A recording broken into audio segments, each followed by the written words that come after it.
नमस्कार मैत्रिणींनो, आज आपण सुके बोंबील करणार आहोत। त्यासोबतच यामध्ये वांगी आणि बटाटे पण टाकणार आहोत। चला तर मग रेसिपीला सुरुवात करूया। इथे मी बोंबील घेतलेले आहे, खोबरं, टोमॅटो, कांदा, बटाटा घेतलेले आहे आणि वांगी घेतलेली आहे।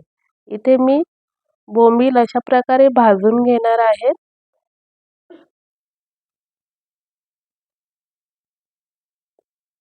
अशा प्रकारे बोंबील भाजून घेतलेले आहे।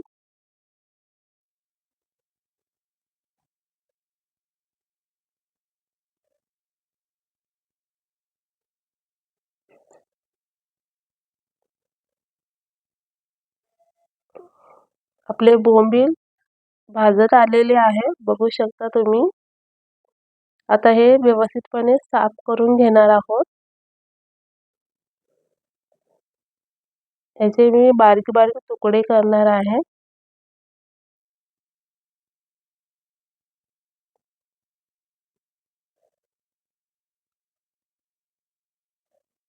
अशा प्रकारे साफ करून घ्यायचे आहेत।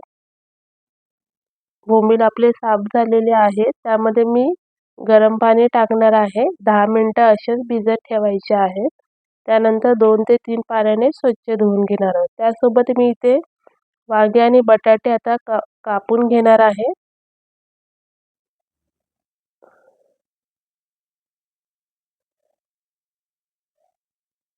आणि त्याच प्रकारे आपल्याला आता वाटप पण करून घ्यायचं आहे। इथे मी कांदा आणि खोबरं व्यवस्थितपणे भाजून घेऊयात आणि वाटप पण करणार आहोत। इथे मी कोथिंबीर, लसूण, आलं, भाजून घेतलेला कांदा, टोमॅटो आणि भाजून घेतलेलं खोबरं याचं वाटप करून घेणार आहे। त्यासोबत इथे मी कढई तापत ठेवलेली होती, त्यामध्ये तेल ओतून घेऊया। इथे मी बोंबील स्वच्छ धुवून घेतलेले आहे। तेलामध्ये व्यवस्थित फ्राय करून घेणार आहोत।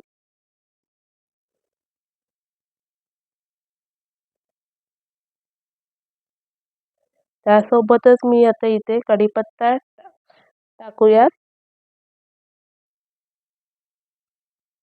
आणि जे वांगी आणि बटाटे आपण कापून घेतलेली ती या तेलामध्ये व्यवस्थितपणे परतवून घेऊयात।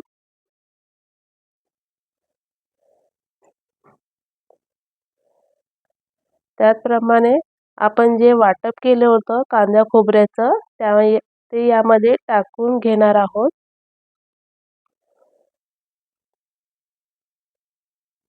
व्यवस्थितपणे मिक्स करून घेऊयात। त्यासोबत मी इथे घरगुतीच मसाले वापरलेले आहेत। हळद टाकून घेऊयात, गरम मसाला आणि घाटी मसाला मिक्स करून घेऊयात।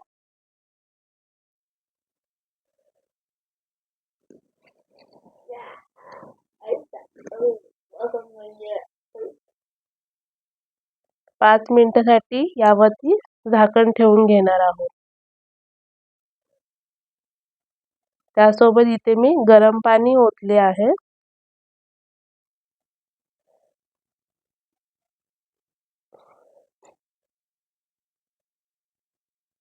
चवीपुरते आपल्याला मीठ टाकून घ्यायचं आहे। 10 ते 15 मिनिटं हे आपण शिजवून घेणार आहोत स्लो गॅसवरती। झाकण ठेवून घेऊयात। व्यवस्थितपणे आपल्याला बोंबील, बटाटा, वांगे ही रस्सा भाजी तयार झालेली आहे।